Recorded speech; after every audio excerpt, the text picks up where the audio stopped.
law. Not a matter of original intent. It's not about that. But there are certain patterns in governance. When a system of law is established with constitutional limits, always those in power seek to expand beyond them. And one of the standard ways of doing that is to create parallel institutions, to create a system of control that's not law, but a set of rules or other modes of control.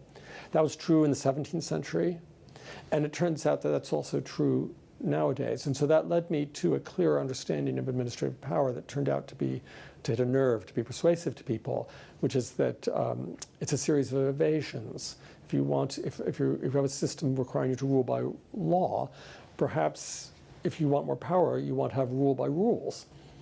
And then if you don't like that, you can have rule by subtle threats and other modes of persuasion.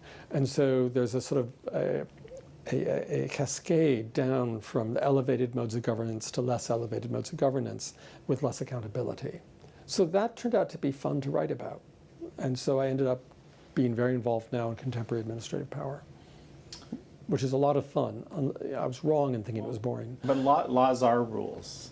Yes, right. But the rules made by the constituted authority, namely Congress. Mm-hmm. And then we have mere rules, which are not laws, and those are made by agencies.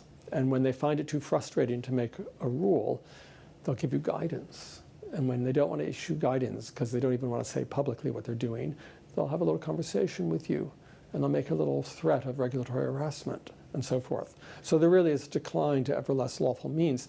Administrative law, as it's taught, is a very elevated thing. There's notice and comment rulemaking. It's not quite law, but at least it involves rules and all sorts of restraints. And if the administrative state stuck with that, it wouldn't be so worrisome. But unfortunately, all the guide rails have fallen aside. So it's important at least to restore the administrative ideals, and I would say to restore the rule of law. This is very interesting.